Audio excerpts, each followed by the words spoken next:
Curiosidades del mundo antiguo.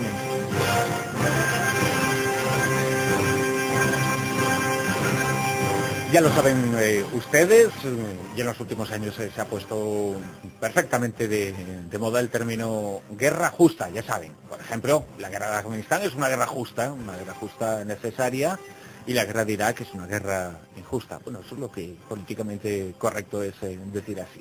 Otra cosa es que el sentido común, que para algo lo tenemos, nos dice que ambas guerras son completamente injustas. Ambas y todas las otras, y que todas existen motivos y razones ocultas. Pero de cara a cómo se exponen hacia la opinión pública, son unas más justas que otras, aparentemente, porque unas se encuentran razones para justificarlas. Bueno, pues esa justificación no tiene nada que ver con el siglo XX ni con el siglo XXI, sino que viene de muchísimo atrás y tiene un nombre: Casus Belli. Sobre este tema vamos a hablar con Ignacio Monzón. Ignacio, muy buenas noches. Muy buenas noches, Bruno, encantado. Casus Belli es una expresión de origen latino que se utiliza mucho en la actualidad, en el contexto de los conflictos actuales, pero que, evidentemente, su nombre lo indica, viene de la época romana. Viene de la época romana. Lo que es el término, el concepto, realmente vendría muy atrás. Yo creo que desde que el hombre empieza a ver la necesidad, entre comillas, del conflicto bélico. Uh-huh. El conflicto bélico, que es casi algo inherente al ser humano. Sí. Aunque despreciemos la guerra, nos parezca inhumana, injusta en todos los casos, bueno, pues pocas cosas ha habido tan presentes a lo largo de todas las épocas en la historia de la humanidad que la guerra, ¿no? Exacto. Además, los animales no hacen guerras. Los únicos... Los chimpancés, los únicos, fíjate. Bueno, los chimpancés, pero los chimpancés... Que, claro, tan próximos que están a nosotros también eso. Exacto, para lo bueno y lo malo. Son una especie de primos lejanos, ¿no? No tan lejanos. Entonces, el ser humano es el que es capaz no solo de enfrentarse físicamente entre sí, sino que es capaz de llegar a crear una institución conceptual como es la guerra. La expresión casus belli, como nos está explicando, viene del latín, viene de la época romana, en donde también se impuso otro término, bellum justum. Claro, el concepto de guerra justa. Ambos conceptos son necesarios, es decir, tiene que haber un casus belli, un motivo de guerra que sea justo. ¿Por qué? Porque todas las sociedades humanas, todas, hagan lo que hagan, siempre defienden que lo que ellos hacen es el bien. El cristianismo no inventó a las buenas personas, entre comillas, lo digo sin ánimo de ofender, pero siempre se decía que no había que mentir, que no había que robar, y todas las sociedades defienden que ellos son los que, de alguna manera, protegen ese orden natural que en sí mismo es bueno. Entonces, ¿la guerra qué es? La guerra se hace siempre porque ese orden natural se ha roto, lo ha roto el otro. Para encontrar el término guerra justa y la aplicación de la guerra justa en la historia, en las antiguas civilizaciones, ¿a dónde nos deberíamos ir? ¿A qué época y a qué lugar del planeta? Pues seguramente ya en la prehistoria tenía que existir. Lo que sí empezamos a tener es testimonio, pues cuando ya tenemos escritura. Y son las primeras civilizaciones, las civilizaciones mesopotámicas, las que empiezan a justificarse. Porque es eso, la guerra justa no es solo justa, porque ellos creen que es justa, sino que también es justificación. Ellos tienen que... Las palabras dicen tantas cosas a veces, ¿verdad? Claro, si sabemos mirarlas nos damos cuenta de muchas cosas. Ellos tienen que justificar pues que tanta población corra ese riesgo de morir. No solo la población que va a combatir, sino la población que va a sufrir esa falta de población que pueda trabajar y que pueda generar nuevos hijos.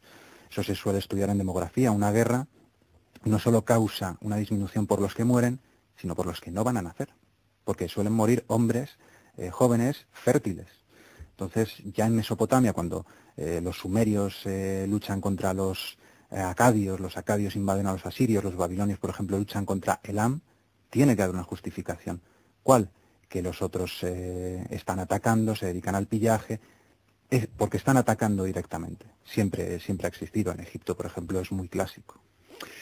Nos hablabas de esas cosas que por naturaleza no hace falta que nadie nos las enseñe, que sabemos que son buenas. Sabemos que no es bueno matar, que no es bueno robar, que lo que vienen a ser, salvo una excepción que ya aparece el cariz religioso, pero los mandamientos, claro. no hacía falta la religión ni nadie que en nombre de la religión nos dijera que era lo bueno y que era lo correcto, porque el ser humano lo sabe, ¿no? La mayor parte de los seres humanos lo saben.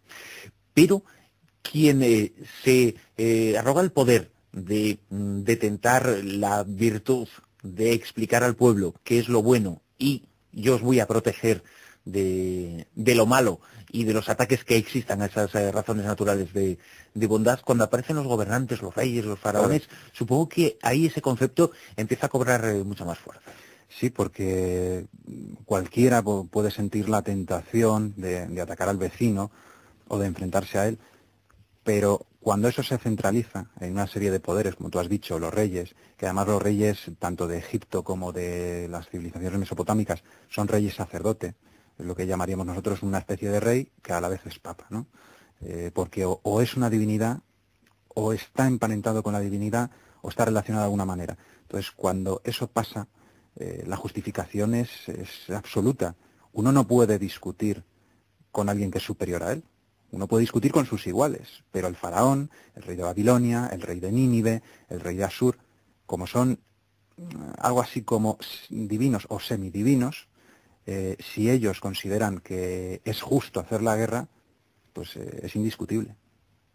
Y tienes que convencer al pueblo de que es justo, ¿no? Claro. A través de los medios que se dispongan en cada momento. Ahora se tiene la televisión, se tienen las conferencias de prensa de los viernes tras el Consejo de Ministros y cosas así, pero en su momento existía algo similar, ¿no? Sí, en las grandes ciudades, ya desde que empieza a haber, ya lo vimos, un mínimo trazado en el Neolítico, un mínimo trazado urbano con plazas, pues la gente en Roma iba al foro, porque era el centro político, económico, social. En Grecia iban al ágora. Y en las civilizaciones orientales también tenían sus grandes plazas donde iban y se enteraban de todas las noticias. Y ahí siempre había pregoneros y siempre había gente que sabía reunir a la población y darle esas noticias que evidentemente estarían pues completamente falseadas, es decir, al gusto del gobernante de la época. Volviendo a la actualidad y para ver el reflejo en la antigüedad. Guerra justa, hemos mencionado antes Afganistán, claro. Que nadie piense que yo creo que esa es una guerra justa, creo que está injusta como todas y tan injusta e injustificable como la de Irak. Lo que pasa que, bueno, políticamente se ha vendido de otra forma. Causa, casus belli. Los gobernantes de Afganistán estaban compinchados con Bin Laden, originaron el 11 de septiembre, bueno, y pusieron patas arriba el mundo. Esa es la causa justa. Claro. Luego existen otras causas, mucho más reales, pero que no se confiesa tan abiertamente al público, como es dominar un territorio que es fundamental para mandar sobre el mundo en las próximas décadas, porque eso son unas rutas muy importantes para el traslado de petróleo y de gas natural de la cuenca del Caspio. Es lo que hay debajo de la causa de guerra. ¿Eso ya existía en los conflictos de la antigüedad? Algo que se vendía a la opinión pública como un casus belli real, pero que había una justificación más oculta, una verdad no oficial por detrás. Por lo que podemos deducir por el sentido común, eso tenía que existir siempre. Pero es curioso porque Tucídides, yo creo que uno de los grandes historiadores, no solo de su época, sino de todos los tiempos, ya nos dice ese tipo de cosas. Siempre nos dice que hay una verdad oficial y una verdad no oficial. La guerra de Troya, por ejemplo, nos la vende el mismo Heródoto como una guerra que se hace porque a Helena la han raptado y es una lucha por honor, por tal. Pero es que Troya es una ciudad rica, que es lo que se ha querido ver en las reconstrucciones cinematográficas modernas. Se hace porque es una ciudad importante y hay que controlarla y saquearla. Eso, como digo, ya nos lo dice gente como Tucídides, y de vez en cuando se ven como pinceladas en algunos autores clásicos, porque, como digo, es que es de sentido común. En la Ilíada, ¿no? También En la Ilíada, por ejemplo. Pero ¿qué pasa? Que como son versiones oficiales, no siempre se puede decir. Cuando Tito Livio, por ejemplo, habla de por qué Roma hace unas determinadas guerras, siempre te dice la causa que es buena, porque los púnicos hicieron tal, porque Filipo de Macedonia nos atacó, Filipo V de Macedonia nos atacó, pero no suele hablar de lo que hay detrás. No todos hablan porque la historia también es parte del régimen, ¿no? Es parte oficial. El país más poderoso de los últimos decenios en el mundo es Estados Unidos.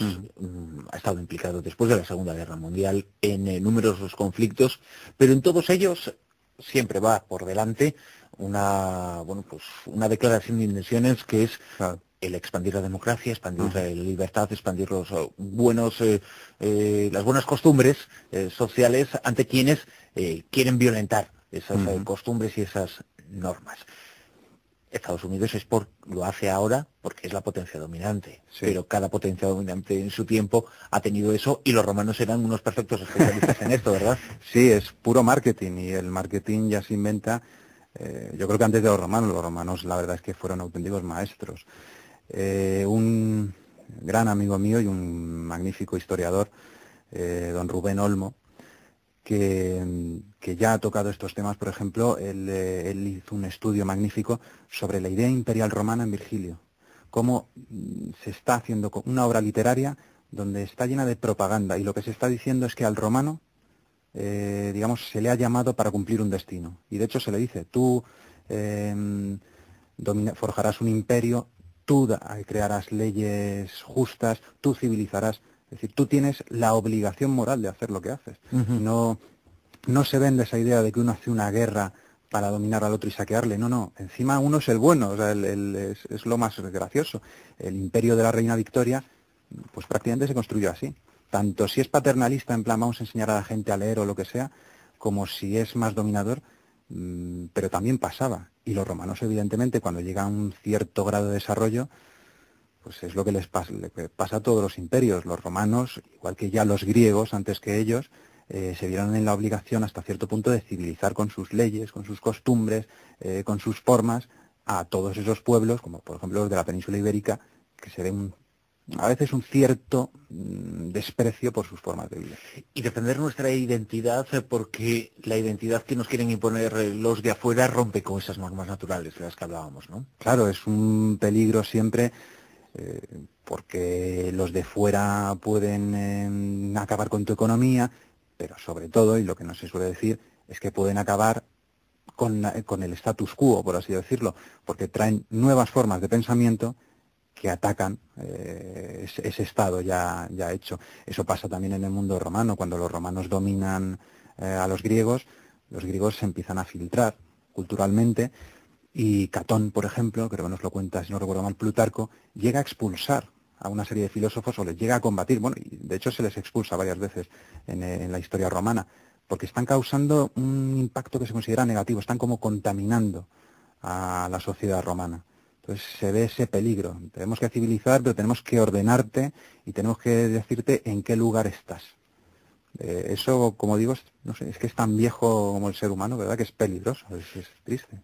Como casus belli, la religión se ha llegado a utilizar, ¿se utilizaba en la antigüedad? En la antigüedad no, es curioso. Fíjate, ahí sí que hemos ido al revés un poquito, ¿no?